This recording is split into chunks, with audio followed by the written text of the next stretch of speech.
मेरे ख्याल से द नेक्स्ट बिट, इस वाले बिट में डेटा नहीं है, मेरे ख्याल से best jobs are going to women, right? So naturally if women earn more, they better educated, they have more money and they earn more, जाहिर है they'll spend more. If they'll spend more, and if you can identify stuff that they will buy, I think you'll make a ton of money, right? So ये पहला मेरे ख्याल से colossal trend है, and I realized that I'm at a middle-aged man like me is actually not very good at figuring out what women will buy. So there are smarter women in our office who do this job for us.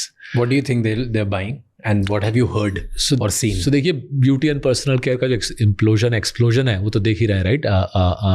Falguni Nayar ji and Nykaa were at the forefront of that, but I think वो जो शुरुआत है.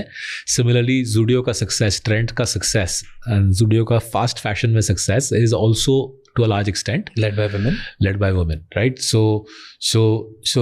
one of the things I don't fascinated by, I think social media has been more powerful in driving women up both in terms of the aspirations and in terms of the income.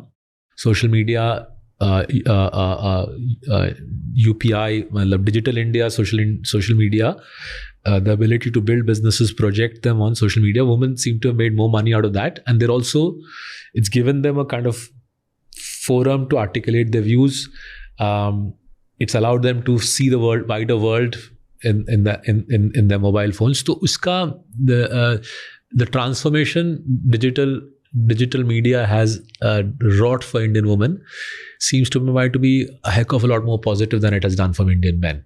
I'm not being able to put my finger on why that is, but वो मेरे को बहुत visibly लगता है, right? Changes in confidence, spending habits, business acumen, aspiration, मेहनत, बहुत positive change है. तो ये एक colossal opportunity है. That's first, right? दूसरा है the point on the new elites, right? The new elites think very differently from the traditional elites. क्या difference? Traditional elite था बहुत understated, चुपचाप, शांति से, सभ्यता से, कल्चर जो भी था. The new elites are in your face, दिखाने का है, बोलने का है कि मैं कमाया है, right? And that naturally translates into a completely different aesthetic, right? So गाड़ी से लेके, घर से लेके, कपड़ों से लेके, सोफा से लेके, बाथरूम फिटिंग से लेके, पूरा एक नया पूरा ethos and aesthetic बनेगा. And companies who can latch on to that and understand that, I think will profit enormously. I mean, at its very simple level, post facto तो हर चीज़ लाइफ में इसी होती है, but I think Siddhartha Lal ji and Eicher Motors, Royal Enfield, I think figured this out 15-16 साल पहले कि एक नई एलीट आ रही है, उसको वो रॉयल एनफील्ड की दुक चाहिए दिखाने के लिए. It might not be the most fuel efficient, but for someone who is rising in the world, he wants to show that he is driving a powerful manly bike with a thump, rather than something which... So you mean ऐसे products या ऐसी services जो लोगों को status upgrade करने में help करेंगे? हाँ, जहाँ पे functionality कुछ हद तक compromised है, because वो status का symbol है rather than functionality का symbol, right?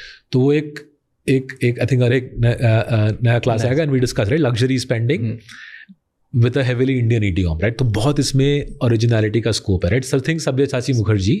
Sabyasachi ने क्या, Manyavar also did something. हाँ, exactly. So Manyavar in a mass scale, Sabyasachi on a niche scale, right? तो उसी का, but not just कपड़ों में, और अलग भी, right? तो मेरे को क्या अलग, कौन सी चीज़ अलग, right? कहाँ पे, right? तो हो गया दूसरा एरिया. एंड तीसरा, if you think about just on a geographic basis, जो साउथ इंडिया में अभी हो रहा है, right? There'll only be in the last 100 years, I think 1 or maybe 2 or 3 parts of the world. In the last 100 years, there'll be only 2 or 3 parts of the world which have grown as fast on a sustained basis as South India is doing today. So South India मतलब अगर peninsular India ले, थोड़ा सा optimistic लेकर महाराष्ट्र को भी add in कर दे, महाराष्ट्र, कर्नाटका, केरला, गोवा, तमिलनाडु, तेलंगाना, आंध्रा, ये 7 states, these 7 states, they account for a quarter of our population, half our GDP, and 2/3 our GDP growth. So they're almost twice as rich as India. So Telangana is twice as rich as India. Telangana की economy 6 साल में double हो गई है, right? So this is ये पूरा जो southern India, peninsular India का पार्ट है, ये दुनिया का सबसे फास्टेस्ट ग्रोइंग रीजन है, राइट? यहाँ पे रोड कनेक्टिविटी अच्छी है, लॉ एंड ऑर्डर अच्छा है, education levels are high, digital is fully penetrated, and पूरे दुनिया के फैक्ट्रीज, ग्लोबल कैपेबिलिटी सेंटर्स यहीं पे आ रहे हैं.